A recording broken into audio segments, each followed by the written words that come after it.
சென்னை அமைந்தகரையில் அண்ணா வளைவை ஒட்டியுள்ள பேரறிஞர் அண்ணா சிலையின் கரத்தில் தாவேக்கு கொடியை சொருகி விஜய் கட்சியினர் அத்துமீறலில் ஈடுபட்டதால் பரபரப்பு ஏற்பட்டது. சென்னை அமைந்தகரையில் அண்ணா வளைவை ஒட்டி பேரறிஞர் அண்ணாவின் திருவுருவ சிலை அமைந்துள்ளது. இந்த சிலையின் கரத்தில் தாவேக்காவை சேர்ந்த சிலர் அக்கட்சியின் கொடியை சொருகி அட்டகாசத்தில் ஈடுபட்டனர். பேரறிஞர் அண்ணாவின் கரத்தில் விஜய் கட்சியின் கொடி பறப்பதைக் கண்டு அந்த வழியாக சென்ற வாகன ஓட்டிகள் மற்றும் பொதுமக்கள் கடும் அதிர்ச்சிக்கு உள்ளாகினர். மேலும் பேரறிஞர் அண்ணாவை அவமதிக்கும் செயலில் ஈடுபட்ட விஜய் கட்சியினர் மீது நடவடிக்கை எடுக்க வேண்டும் என்று வலியுறுத்தியுள்ளனர்.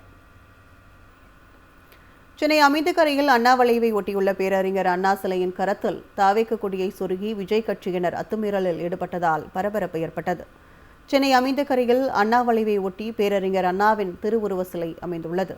இந்த சிலையின் கரத்தில் தாவேக்காவை சேர்ந்த சிலர் அக்கட்சியின் கொடியை சொருகி அட்டகாசத்தில் ஈடுபட்டனர். பேரறிஞர் அண்ணாவின் கரத்தில் விஜய் கட்சியின் கொடி பறப்பதைக் கண்டு அந்த வழியாக சென்ற வாகன ஓட்டிகள் மற்றும் பொதுமக்கள் கடும் அதிர்ச்சிக்கு உள்ளாகினர். மேலும் பேரறிஞர் அண்ணாவை அவமதிக்கும் செயலில் ஈடுபட்ட விஜய் கட்சியினர் மீது நடவடிக்கை எடுக்க வேண்டும் என்று வலியுறுத்தியுள்ளனர். சென்னை அமைந்தகரையில் அண்ணா வளைவை ஒட்டியுள்ள பேரறிஞர் அண்ணா சிலையின் கரத்தில் தாவேக்கு கொடியை சொருகி விஜய் கட்சியினர் அத்துமீறலில் ஈடுபட்டதால் பரபரப்பு ஏற்பட்டது.